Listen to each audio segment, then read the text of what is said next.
तो इस एपिसोड की शुरुआत में दिखाते हैं कि कोहे और युजुका एक साथ गेम खेल रहे होते हैं और वो लोग काफ़ी ज़्यादा मज़े भी कर रहे होते हैं। लेकिन तभी कोहे होश में आने लगा होता है और सोचने लगा होता है कि मैं ये गेम काफ़ी बार खेल चुका हूँ, मगर इसे युजुका के साथ ही खेलने में काफ़ी मज़ा आता था। ये तो वही गेम कंसोल है जिससे कि हमने खरीदा था। एक सेकेंड, हम दोनों ने तो ब्रेकअप कर दिया है ना, लेकिन फिर भी हम दोनों एक साथ क्यों खेल रहे हैं?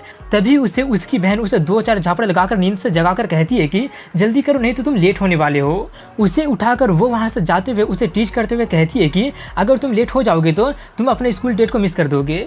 कोही चिल्लाते हुए कहते हैं कि ऐसा कुछ भी है ही नहीं। उस पर चिल्लाने के बाद वो अपने स्कूल जाने के लिए निकल गया होता है, जहाँ पर वो अपना मोनोलॉग शुरू करते हुए कहता है कि कल रात भर में गेम खेलकर काफ़ी ज़्यादा थक गया हूँ। हालांकि मेरा नींद अभी तक पूरा नहीं हुआ है, लेकिन फिर भी मुझे कुछ फ़र्क नहीं पड़ रहा है। यंग होना तो सच में काफ़ी बेस्ट है। फिर भी मुझे वो गेम खेलने में ज़्यादा मज़ा नहीं आया क्योंकि वो गेम 10 साल पुराना है। वो तो वही गेम था जिसे कि हमने यूनिवर्सिटी के टाइम में ग्राइंडिंग करना शुरू कर दिया था।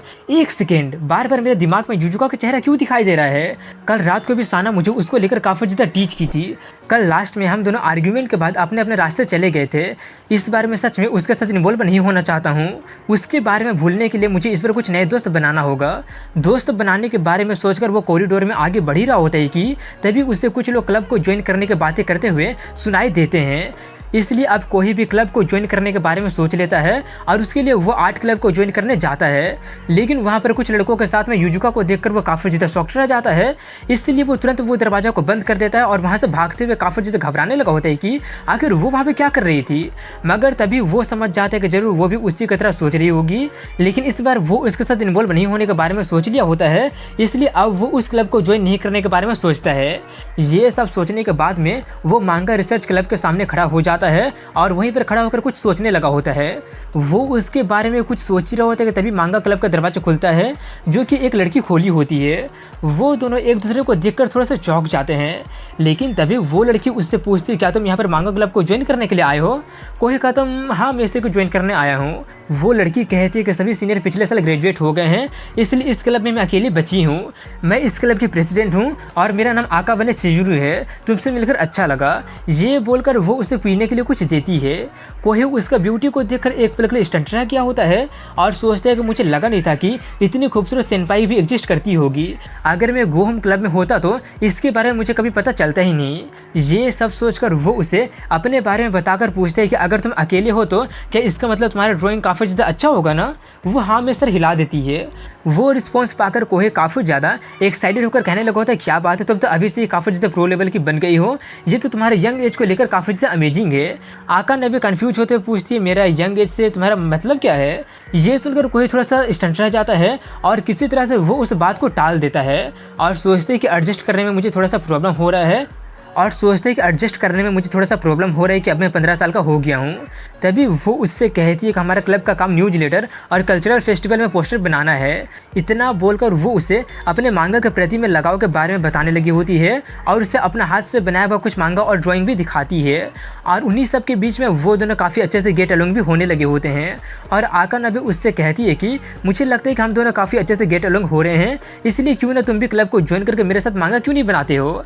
अपना सेकंड लाइफ को बिल्कुल परफेक्ट तरीके से स्टार्ट करने के लिए कोई काफ़ी ज़्यादा खुश होता है और वो उसे ज्वाइन करने के बारे में कहने ही वाला होता है कि तभी जोर से दरवाजा खुलने का आवाज़ सुनाई देती है और वहाँ पर युजुका आ जाती है, जिससे कोई अपना बात को पूरा कर ही नहीं पाता है।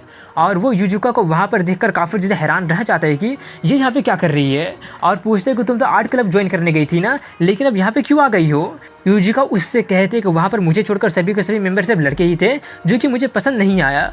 कोहे चिल्लाते हुए कहते कि वैसा फालतू के रीजन देकर इस क्लब में मत आओ। युजिका उससे कहती है कि अब जबकि तुम इस क्लब में इंटरेस्टेड हो तो मैं भी इसे ही ज्वाइन करूँगी। इतना बोलकर वो आका नबे को देखकर अपने जेलसी को हाइड करते हुए उससे कहती है कि मैं भी ये क्लब ज्वाइन कर रही हूँ। ये सुनकर आका नबे अचानक उठते हुए पूछते क्या तुम सीरियस हो? युजिका उसे घूरते हुए कहते बिल्कुल सीरियस हूँ। ये सुनकर आकाबाने काफ़ी ज़्यादा खुश होने लगती है, जिससे युजिका थोड़ी सी शॉक्ड रह जाती है क्योंकि उसे उसका बिहेवियर का इंतजार नहीं था। वहीं पर आकाबाने उसका हाथ को पकड़ते हुए कहती है कि आज के दिन तो सच में कितना अच्छा है कि आज मुझे 2 मेंबर मिल गए हैं।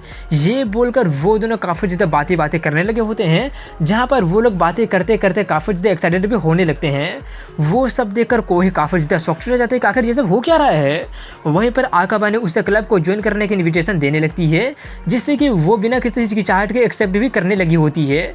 मगर उससे पहले ही कोही उसे एक सेकंड के लिए रुकने के लिए बोलकर उस पर चिल्लाने लगा होता है कि यूजुका तुम तो कहते कि तुम ड्राइंग करके काफ़ी ज़्यादा सीख हो गई हो।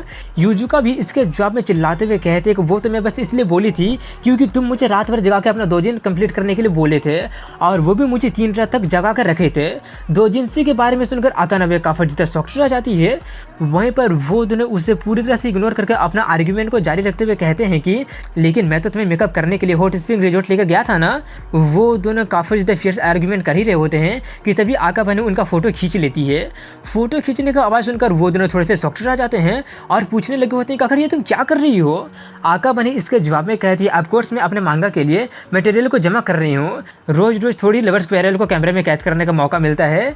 ये सुनकर वो दोनों काफ़ी ज़्यादा एम्बेरस होते हुए चिल्लाने लगे होते हैं कि ये कोई लवर स्क्वायरल नहीं है। आकाबा ने पूछते कि तुम दोनों डेट कर रहे हो ना। वो दोनों फिर से चिल्लाते हुए कहते हैं बिल्कुल भी नहीं। वहीं पर आकाबा ने हंसते हुए उन दोनों से कहती है कि तुम दोनों तो बिल्कुल सिंक में बोल रहे हो, ऐसा लग रहा है जैसे कि तुम दोनों काफ़ी टाइम से मैरिड कपल हो। ये सुनकर उन दोनों का हालत ऐसा हो जाता है जैसे कि उनकी चोरी पकड़ी गई हो। तभी आकाबा ने उन लोगों से कहती है कि अब जबकि तुम लोग यहाँ पर आ गए हो तो क्लब को ज्वाइन क्यों नहीं कर लेते हो। ये बोलकर वो अपने एक मांगा का नाम लेकर उसके बारे में डिस्कस करने के बारे में कहती है। उस मांगा का नाम सुनकर वो दोनों काफ़ी ज़्यादा एक्साइटेड होकर उसके बारे में बातें करने लगे होते हैं और उसके एनीमे के बारे में भी बातें करने लगे होते हैं। और उन्हीं सब के बीच में वो दोनों काफ़ी ज़्यादा एंजॉय करने लगे होते हैं।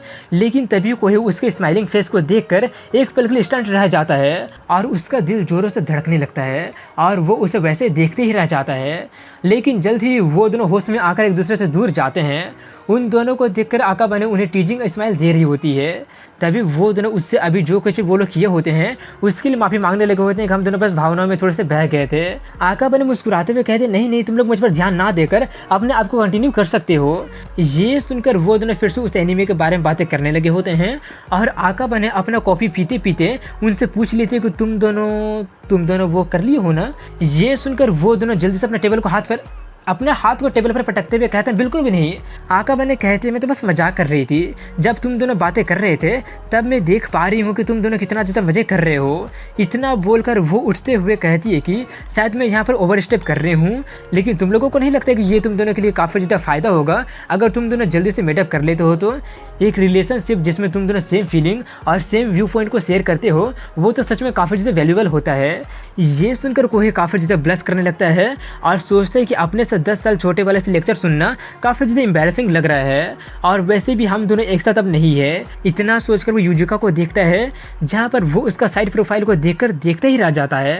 तभी आकाबा ने पूछते तो मैं ये समझ लेती हूँ कि अब तुम दोनों ज्वाइन कर रहे हो ना। कोहे कहा था नहीं, अगर ये ज्वाइन करने वाली है तो मैं ज्वाइन नहीं करूँगा। यूजुका भी चिल्लाते हुए कहते हैं वो मेरा लाइन है। अब इसके बाद स्कूल के बाद का सीन दिखाया जाता है जहाँ पर कोहे अपने घर में जाकर गेम खेलते हुए काफ़ी ज़्यादा बोर हो रहा होता है और सोचते हैं कि उस वक्त यूजुका के साथ खेलने में कितना मज़ा आता था। अब इसी के साथ उनका एक पास्ट लाइफ का सीन को दिखाया जाता है जहाँ पर वो दोनों कॉलेज से अपने घर जा रहे होते हैं, जहाँ पर वो उससे पूछती है कि तुम भी एक गेमर हो ना। लेकिन वो कुछ देर तक उसका कोई भी जवाब नहीं देता है। वो पूछती है कि तुम कुछ बोल क्यों नहीं रहे हो। कोहे अपने मन में कहता है क्योंकि मैं नहीं चाहता हूँ कि तुम मेरा ओटाकू वाले हैबिट को लेकर मेरा मजाक बनाओ। ये सब वो सोच ही रहा होता है कि तभी वो कहती है कि मेरा मतलब है कि ये काफ़ी अमेजिंग है ना। ये सुनकर कोहे थोड़ा सा इंस्टेंट रह जाता है।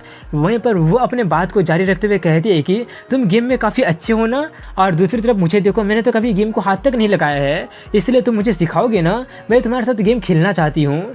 ये सब वो काफ़ी ज़्यादा खुश होकर कहती है। अब इसके बाद वो उसे खेलने के लिए सिखाने लगता है और कोहे अपने मन के बात को पूरा करते हुए कहता है कि हालांकि वो ओटाकू नहीं थी लेकिन फिर भी वो मेरे हॉबी में रुचि दिखाई थी। अब इसी के साथ प्रेजेंट टाइम का सीन दिखाया जाता है जहाँ पर उसे फिर से आकाबाने वाला बात याद आ जाता है, जिसे याद करके वो सोचते हैं कि हम शायद हस्बैंड वाइफ के जैसा फेल हो गए होंगे, लेकिन शायद एक दोस्त के जैसा हम प्रेजेंट में मजे कर सकते हैं। लेकिन स्ट्रिक्टली मैं बोल रहा हूँ हम लोग सिर्फ और सिर्फ दोस्त बन के ही रहेंगे, दोबारा से मैं लव लाइफ में नहीं आना चाहता हूँ। और इसी के साथ अगले समय यूजुका को दिखाते हैं और वो भी अकेले गेम खेलते खेलते काफ़ी ज़्यादा बोर हो रही होती है। यहाँ पर कोई तो बोल रहे हैं कि वो सिर्फ एक दोस्त के जैसे ही रहना चाहता है, तो चलो हम लोग भी देखते हैं कि वो दोनों कितने टाइम तक दोस्त बन के रह सकते हैं। और इसी के साथ यहीं पर इस एपिसोड की एंडिंग हो जाती है। वीडियो को आखिर तक देखने के लिए धन्यवाद दोस्तों।